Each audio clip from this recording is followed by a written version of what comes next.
So welcome back.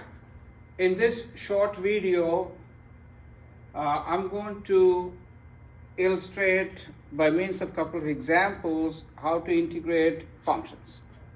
So before I do that, I want to review some rules of integration.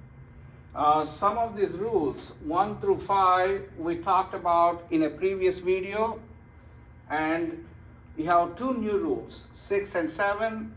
Let me make a couple of comments on this, and then we'll look at a couple of examples. Constant rule, the constant comes out, so it's kx plus c. Power rule, x to the n dx is x to the power of n plus 1 over n plus 1 plus c. And this formula works as long as n is not equal to -1. If n were to equal to -1, if we apply this formula, it would be wrong because you get something divided by 0, and we never divide anything by 0.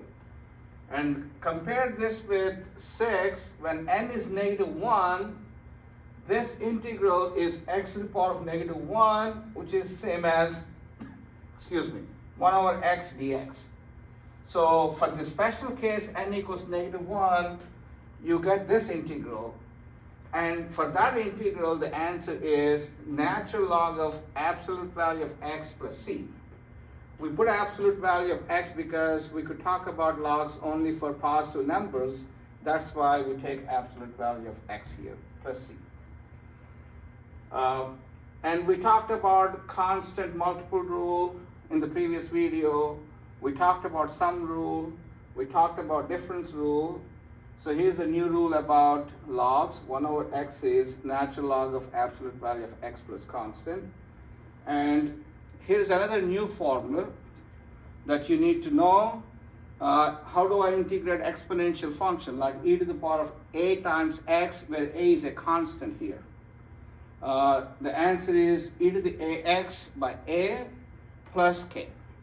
So whatever number you have, you write that number in the denominator on the other side of the formula. So these are 7 formulas that are very useful in evaluating various integrals. So let me illustrate by means of a couple of examples. So I want to integrate the following function. The function is x cubed minus 2 times cube root of x plus 5 divided by x plus e to the 2x dx. So that's the integral I want to evaluate. Okay? And there are lots of terms here. To be precise, 1, 2, 3, 4 terms here. And what's the first thing you got to do? So until you get used to it, I want to have this a formula sheet like this so that you know which one to apply. So there are 4 terms here, and there's a minus, there's a plus, there's a plus. So you apply a combination of these rules 4 and 5. Sum rule and difference rule. So if you have 4 functions here, you could break them apart, and if you have plus in between the functions, you put plus in between the integrals. If you have minus in between the functions, you put minus in between the integrals. So if I apply a combination of 4 and 5, I get integral of x cubed, right? This equals dx. Remember, I told you in the previous video, anytime you have a function, you got to write down which variable you're working with. So that's dx minus, because there's a minus in between, 2 times cube root of x dx plus 5 over x dx plus e to the 2x dx. Okay, you break this into 4 pieces with appropriate signs in between. There's a minus sign here because there's a minus there, plus sign because of this plus, that plus sign because of that plus. Now the next thing is you want to apply, for this one you could do the power rule. How about cube root of x? You don't see cube root of x here in the formulas, do you? Or do you? The answer is yes, you do see it. Cube root of x is same as x to the power of 1/3. So I need to rewrite that to be able to apply the formula. And also, I have a constant here. I could apply this constant multiple rule. If you have a function multiplied by constant, pull the constants out and integrate the function. This is similar to if you have constant time a function, when if you want to find the derivative, you pull the constant, you differentiate the function. Same idea here. So let me rewrite this. So x cubed dx minus, pull the constant 2 and write the cube root of x as x to the power of 1/3 dx, so that I can apply the power rule.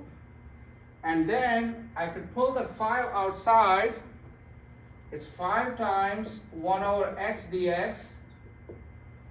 And then the last integral is e to the power of 2x dx. And notice that I have dx in all of them, and I have functions. I pull the constants outside.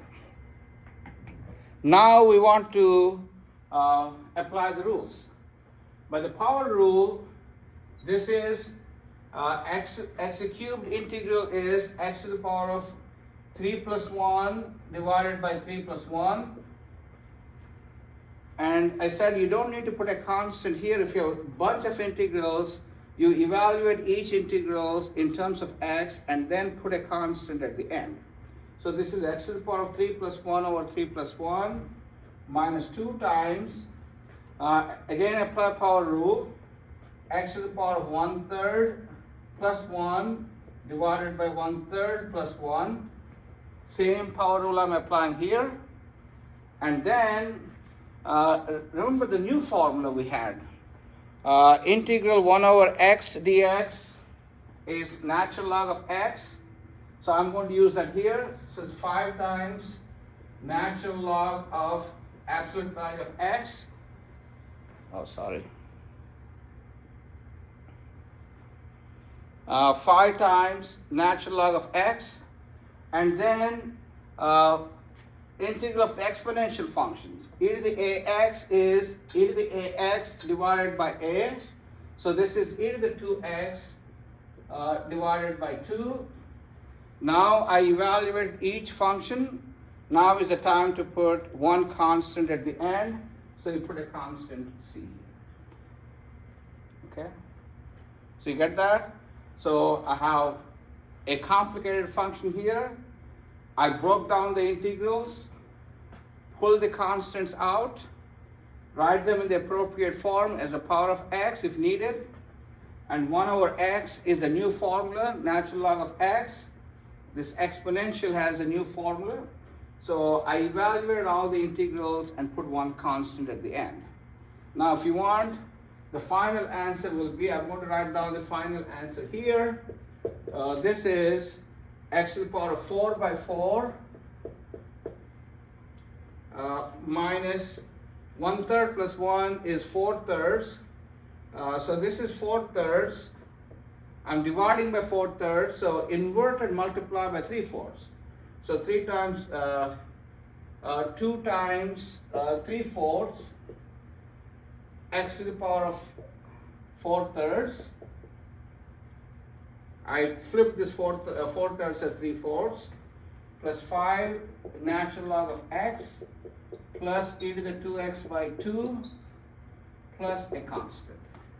That is my answer. I don't know whether you're able to see that. That's my answer. If you want, you could cancel this 2. And by the way, this is 4. So that is the final answer. Okay? I hope you understood this. Thank you.